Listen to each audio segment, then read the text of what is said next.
Some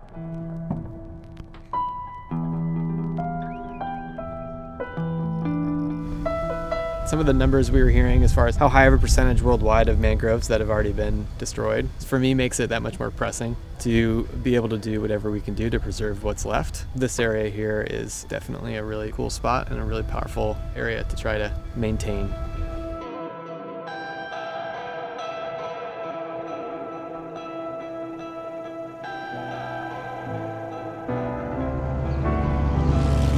The town is a small town. Usually every year we have a hurricane season. Every year a hurricane comes, but it has survived many storms because of these mangroves that protect the shoreline from the wind.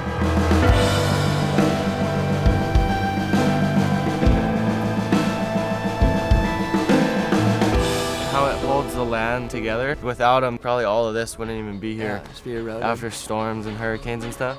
We have 61 miles of coastline that Music for Relief, partnered with Wild Coast, is working to protect. We feel really, really good about being here. It's a passion project for me because I'm really, really passionate about the ocean and surfing. I spend a lot of my time at the beach.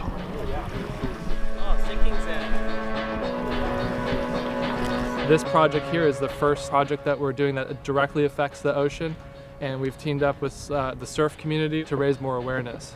Tenemos un gran número de manglares que cuidar, que proteger, porque esta es una zona donde entra la ballena gris cada año. Se está cuidando de que no se dañe el medio ambiente, que no haya tanta basura. Y bueno, esa es la finalidad, ¿no? Cuidar nada más. The mission of Music for Relief is to help victims of natural disasters, and we realized there's a correlation between making those natural disasters more severe and that there's things that we can do to start making positive change. I'm going to show you a couple of species of mangroves here in this patch of mangrove forest. So this is a root coming into the water, but now we're in the low tide, so we can look at the root system. With the high tide, it will be underwater. This is where a bunch of fish swim and all this wildlife. Their habitat they created for fish and stuff to grow. It's almost like a little safety net for creatures. Bigger species can't get in there, so they can just hide in there, eat their food, and just thrive. And then all the fish come and they party under it.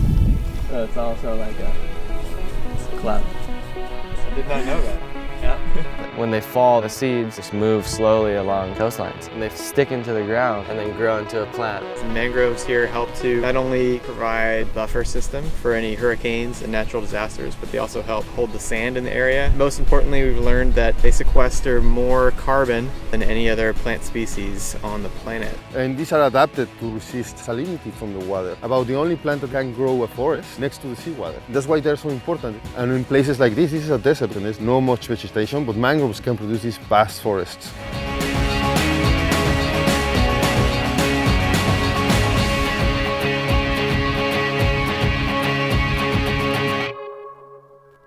Having both Koa Rothman and Koa Smith here, we definitely wanted to be able to see them in their element. After learning so much about the mangroves down here and just get a chance to enjoy ourselves and play in the ocean a little bit. Took a nice long set of boat rides. I think it was a boat ride, then a boat ride on a trailer over land.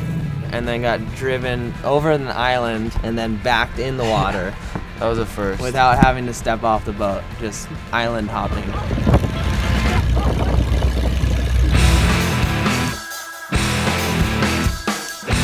After a couple hours of travel out to this distant island. And finally we got there and the wind was stiff offshore and it was freezing. We got some good waves.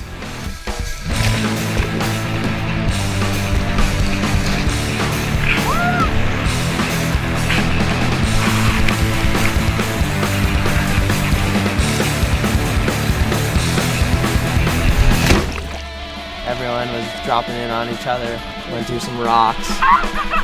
And then all of a sudden the set started rolling through and it was still pretty small, but it was fun. Surfers have like a very unique connection with the health of the ocean, at least along the coast. So when surfers start getting sick from stuff, then you know there's something going on in the community that people need to know about. Obviously the planet is mostly ocean and that tremendously affects the health of our whole planet.